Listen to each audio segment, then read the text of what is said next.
My name is Bob Dekle. I write under the name of George Dekle Sr. And I want to talk to you for a few minutes about my latest book, which is titled Six Capsules, The Gilded Age Murder of Helen Potts.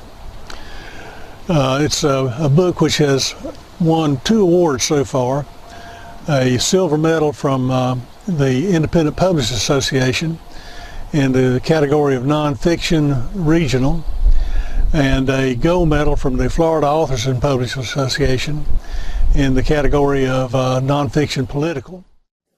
Since this video was first made, the awards have been announced for the RPLA, and Six Capsules won a silver medal in the nonfiction history category. The book is about a murder and a murder trial that occurred back in the 1890s in New York City.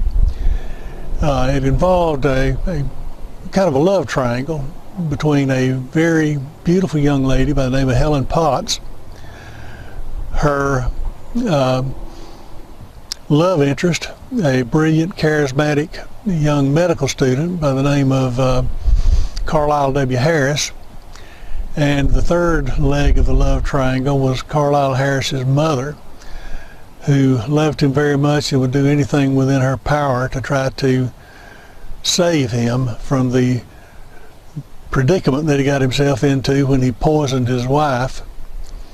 The story of the love triangle started in the Coleman house. Harris looked across the floor, saw who he thought was probably the most beautiful woman he'd ever seen in his life, asked who she was. He was told it was the young lady was Helen Potts, and he went over and introduced himself.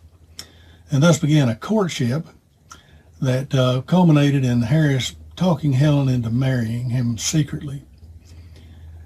Harris was a serial philanderer, and if he couldn't talk a woman into having sex with him any other way, he would talk her into secret marriage. Helen was Harris's either second or third secret wife. Helen soon became pregnant, and being a medical student, Harris had a solution for the pregnancy. He performed an abortion. Helen got pregnant again, second abortion, pregnant again, third abortion, and the third abortion almost killed Helen. At this point, Helen's mother discovered the secret marriage and began a campaign that she hoped would rescue her young daughter's chastity by putting pressure on Harris to make a public marriage of Helen. For any number of reasons, Harris couldn't do this, and he decided that the best thing that he could possibly do was to kill her. So he had a prescription written for some quinine capsules that he gave to Helen for chronic headaches that she had, and told her to take those pills 1 per night before retiring for bed. One of those capsules was laced with morphine. And then he went on vacation out of town while she took the capsules, hoping that she would be dead by the time he got back. She was remiss about taking the capsules, still alive when he returned to New York City, and on the day that he returned, that was the day she took the last capsule and died. The resulting trial was the most sensational trial in the history of New York City up to that time.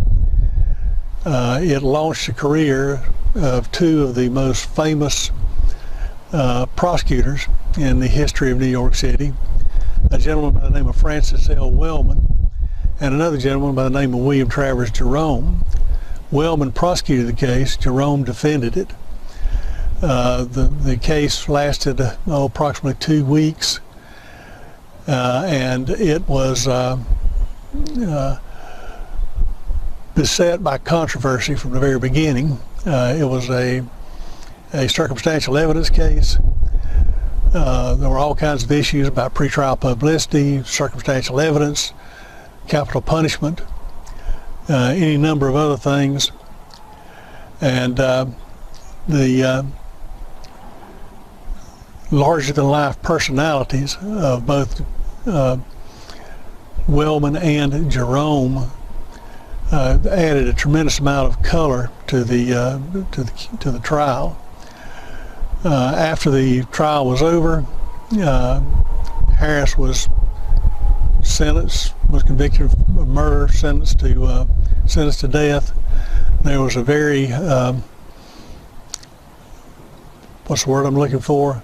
A very sensational post-conviction litigation that was headed up by another very colorful lawyer by the name of William F. Howe.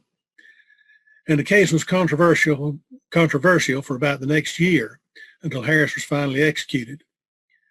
The book tells an interesting story about a long-forgotten case that played a significant role in the development of New York law and in the careers of two very significant New York lawyers. It's a case that deserves to be remembered. The case was an important milestone in the history of New York law that is almost forgotten today. It deserves to be remembered, and I hope that this book will help to cause it to be remembered. It dealt with a number of issues that still resonate today, and I think there's a lot that we can learn from the case, and a lot that we can learn from the way that the case was handled and tried. I've written other books, most of them in the same sort of genre of true crime history and trial advocacy. If you're interested in any other books that I might have written, you can find them on my Amazon.com webpage or on my Authors Guild webpage, which is www.bobdeklebooks.com. I hope that you will enjoy reading either Six Capsules or one of the other books that I've written. Thank you.